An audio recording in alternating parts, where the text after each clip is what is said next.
Hello, everybody. How are you today? I hope that this day is going well for you. And I hope that you're feeling all right too. Thank you so much for tuning in to another episode of TJ's Topics. And I would like to welcome you to this very special episode. And I consider it a little special because what I'm talking about today is kind of on the serious side, or at least it may be to some of you. And let me just go ahead and get to it. Okay, now, for those of you who've been keeping up with the news, and I'm sure most of you have, you know that Congress is on the verge of trying to ban TikTok. Now, they want to do that because they feel that by it being a Chinese app, that somehow the Chinese they're gaining access to our data and whatnot. But I feel some kind of way about that, and I'm gonna tell you why. And it's not because of the fact that I have a TikTok platform. It's not that, because let me tell you, first of all, I don't care anything about TikTok, because TikTok means about as much to me as my 1990 Ford Mustang, which I got rid of in January of 2017 after it put me down in the middle of the street one night when I got off of work. And the car was 28 years old. And well, it was 27 years old at the time when it put me down. I had driven it for 8 years. but that's not what I come to talk about. What I'm trying to say is, I don't know why Congress feels the need to get in the affairs of the American people. Why they feel like it's their duty to run our lives. I mean, every time you turn around, they're always trying to come up with ways to control the people. And yet we are the ones who voted them into their prospective offices. And we are the ones who pay their salaries by way of taxes. So by right, they don't necessarily have any business trying to boss us around. But instead, we have every right to boss them around, because we are the ones who pay their salaries. We are the ones who elected them to their offices. And just like we voted them in, if they don't do right, we, the people, can vote them out. And quite frankly, I think that's what we need to do in this upcoming election cycle. When 2024 rolls around, we need to axe some of them. We need to get them out of there, because all they're doing is causing problems for people, as if we don't already have enough problems as it is. And it really doesn't make any sense. And we're supposed to have freedom of speech and freedom of the press and all that kind of stuff, freedom of religion. But you got all these folks sitting up there in Washington want to forge their beliefs on everybody else as if it's their duty. Well, I say to hell with all that, because that just is uncalled for. So what I'm talking about today, and I want to ask you a question, by the way, is banning TikTok really the answer? That's what I want to know. Is banning TikTok really the answer? And if I had to answer that question, I would say no.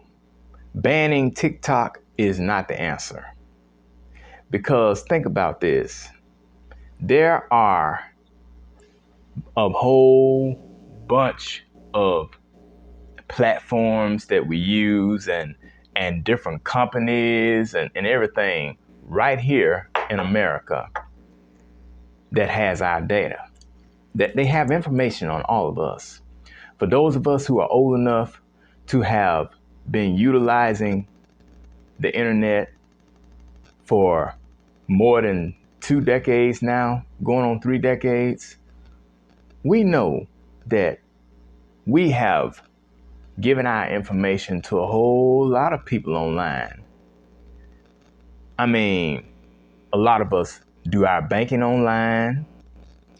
We make travel arrangements, as far as booking hotel rooms and flights for airlines or maybe bus tickets if you plan on traveling by bus.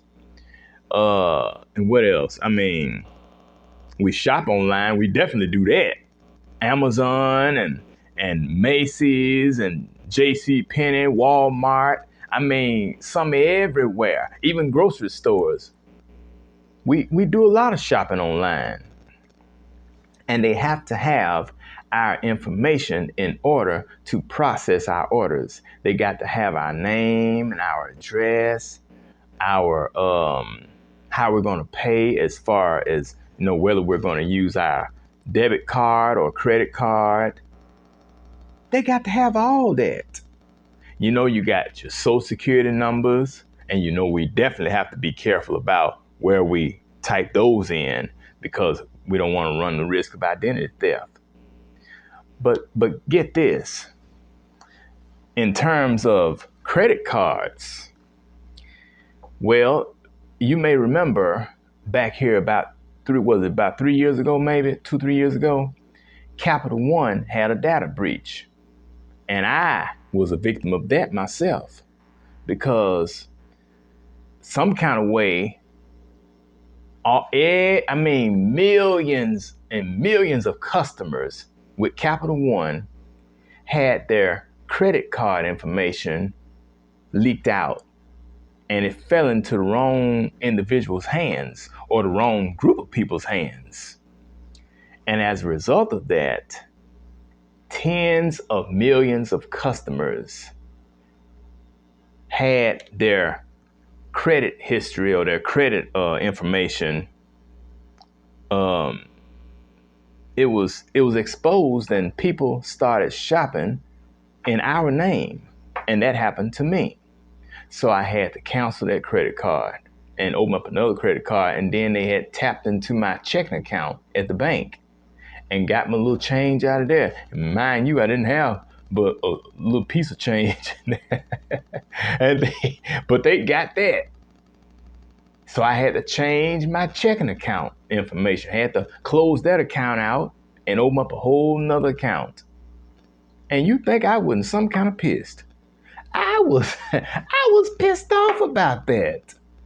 Here and I was just so thankful that I hadn't got paid yet, and my money to pay my bills and my rent and all that stuff went in there, because they would have went down with all that.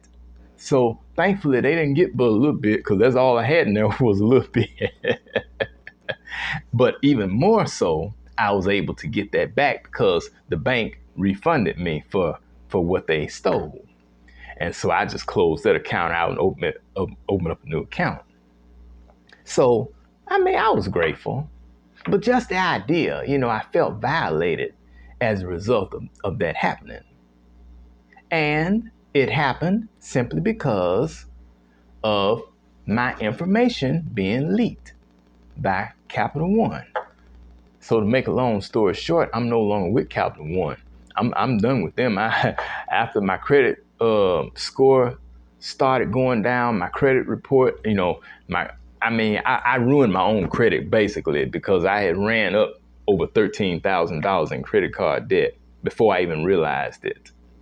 You know, feeling like a rich man, going around here shopping and just putting it on the card and drawing cash off the off the card, riding around in my gold Ford Taurus that I had at the time. I had just paid it off, so that was money I could save, and I was dressing nice and going out eating in restaurants and feeling good. Not knowing that while I was doing all of that, not only was I putting myself further back into the hole, and I did, but more and more of my information was being exposed to these scammers, because you got people who sit up and scam folk out of their hard-earned money day in and day out. I mean, while we in the bed sleep at night, they sitting up plotting and scheming how they can rip off somebody else. And I tell you, it's flat out ridiculous. So that's the reason why I just don't care to bother with too much of that kind of stuff. You know, I mean, it's ridiculous. And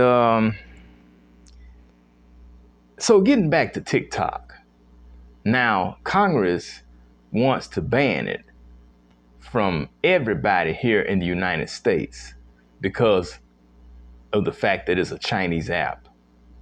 Well, my thing is this: if you're going to ban TikTok from being used by Americans, then you may as well ban every app there is where our information has been shared, because our information is all over the place and has been for many years. I mean, our social security number, our name, our address, whether it's a home address or a post office box, phone numbers. That's how we get these so many of these robocalls through these these folks getting our numbers. And we look on our phone and call ID, we don't even recognize the number. And it's best not to answer those calls when you get them in, because you don't know who it is on the other end. So usually when I get them, I just hang up. Only if I'm expecting a call from somebody whose number is not saved in my phone will I go ahead and answer it. But most time I just go ahead and hang up on them, because I know they don't mean well. But the truth of the matter is, our information is everywhere, all over this country and in other parts of the world as well. Because when it came to them folks trying to rip me off, I had gotten somebody was trying to get me through Amazon one time, and I'm glad I didn't fall for that. Somebody over there, and it wasn't India, but it was somewhere overseas in the Middle East, I believe, and they was trying to use my account on Amazon to make a purchase for something, and whatever they were trying to purchase didn't have anything to do with me, because I didn't give them permission to make the purchase. They don't know me and I don't know them. So, but there you go. Our information is out there. If we are a frequent visitor of these sites, then of course they know who we are. I mean, this is a global society in which we live. It's not like it was back in the time of Little House on the Prairie and Andy Griffith and and I Dream of Jeannie and Leave It to Beaver and all that. It's not like that anymore. The world has changed so much from that time, and every time things change, we have to learn new ways in order to evolve with them. We have to be up on this kind of stuff. Time brings about a change, and we must be willing to change with the times. But apparently you got a lot of folks up there in Washington, D.C. who are out of touch with the changing of the times. And it's for that reason that they feel they have to rein in on us as the American people, who, again, are the ones who put them in their prospective positions and who are the ones who pay their salaries. They have to usurp their control and their authority over us. But mind you, there is more of us than it is them. If I understand correctly, there's only like 500 and something people in Congress, and that's both the House and the Senate. I think it's 575 or somewhere along in there, but it's in the 500 range. 500 some people who sit in both the House and Senate who make up Congress. And yet you have hundreds of millions of US citizens. And we're going to allow that little minority to tell us what to do? Hell, we need to be telling them what to do. We grown. I mean, that's just the way I look. I may be wrong for what I'm saying, but it's the truth anyhow. I mean, TikTok is just like anything else, you know. I mean, look, you got Facebook, which I definitely don't care anything about because I done caught more hell on Facebook than a little. And I've been wanting to let it go for years. But when I had wanted to let it go, I had a neighbor down the street who talked me into staying on. So reluctantly, I stayed on account of him. And then I was planning on getting off again, maybe about 2 or 3 years ago. But I was talked into starting a group on Facebook called Lyrics and Laughter. So I ended up doing that. And then I'm involved in a couple other groups on there, of which I'm an administrator. So that's the only reason why I'm still on Facebook. That and the fact that there are a handful of people that I enjoy communicating with on a regular basis. But if it wasn't for that, I would have shut Facebook down probably before Donald Trump was elected to the White House. I would have got out from under that mess. And then I tried Twitter out, but I couldn't get that junk to act right. And I didn't understand it anyway. And when I found out Trump was on there, I didn't want to have nothing to do with that. No way. And I got on Instagram back in 2011, but it took me a long time to figure that out. And so finally I did, and I try to have a little fun on there. But look, the thing is, you know, I'm 43 years old, and I have already lived the majority of my life without social media. Remember, this stuff wasn't around when a lot of us, and I in my age bracket and older, were growing up.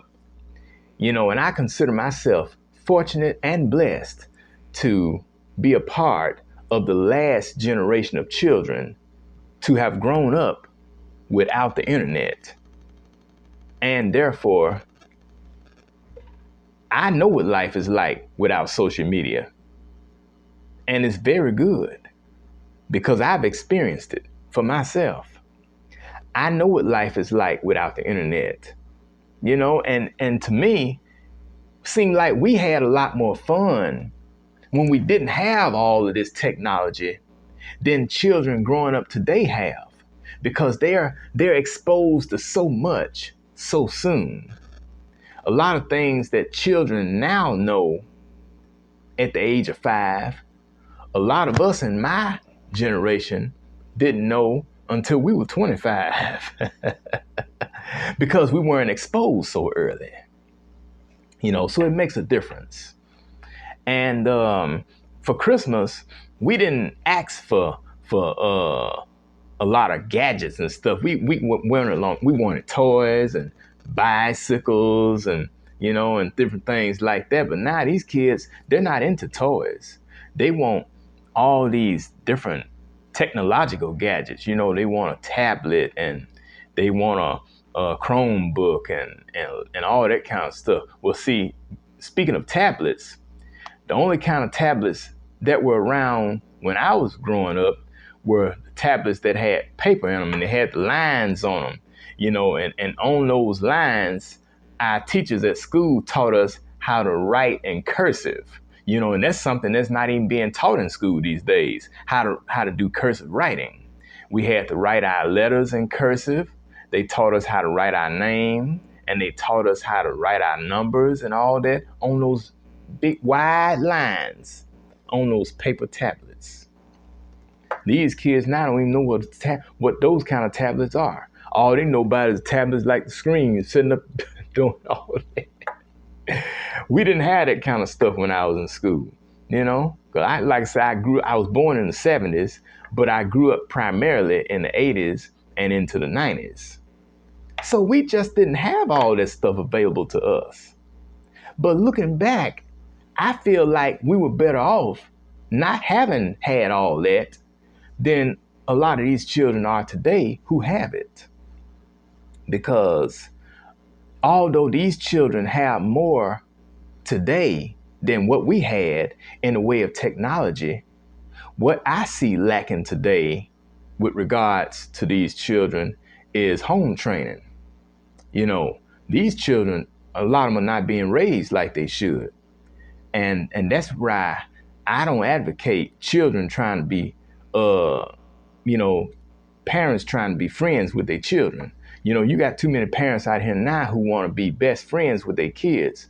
But see, back in my day, our parents didn't try to be friends with us. Because anytime parents try to be friends with their children, ultimately that puts the parent and the child on the same playing field. You know, parents and children have no business being on the same playing field because that puts them on the same level, which causes the children to lose respect for their parents and their authority in the household. You know, parents don't have any business trying to smoke weed and drink whiskey and liquor and stuff around their kids, and then expect their children to not want to do it too, because 9 times out of 10, they will. So when a parent try to tell the child what to do, and the child raises up against their parents and tell them that they're not going to tell me what to do, well, parent can't say nothing because look what they've already been doing around them. So, and yet they have all this technology. But see, we didn't have that kind of technology and stuff when we were growing up. And we knew better than to talk back to our parents because we would have found ourselves getting up off the floor. We would have got slapped and got a 2x4 thrown at us and got whooped with a vacuum cleaner belt and wet dish rag and and everything else. Probably had a brick thrown upside our head. But that goes to show you, time brings about a change, you know, and not necessarily for the better. So that's why I don't think that TikTok ought to be banned, because, you know, for the sake of data being leaked, well, dadgum, data has been leaked everywhere, all over the place, long before we even heard tell of TikTok. So to them folks up there in Congress, I'm not worried about them because I got my own life to try to lead down here in Arkansas. So they mind their own business and I mind mine, and everything will be all right. So you tell me what you think. Do you think TikTok ought to be banned, or do you think that everything should stay as it is? Because, I mean, if you're grown, you really don't owe anybody an explanation about what you do, when you do it, or how you do it. Because I feel like every grown person needs to know how to govern themselves according to the standard of life that they have chosen for themselves. And they don't need anybody else trying to run their affairs either, especially folks in politics who half the time ain't even got their mess together. So I just want to take this opportunity one more time to say thank you for tuning in to another edition of TJ's Topics. And I hope that you've enjoyed it today. I certainly enjoyed being with you. And I look forward to having you back here again on the next go round. Oh, and speaking of which, this is Taryn Jerome Harris reminding you that every round goes higher and higher. And I tell you, look forward to seeing you again on the next go round. All right. I'll talk to you later. Bye-bye.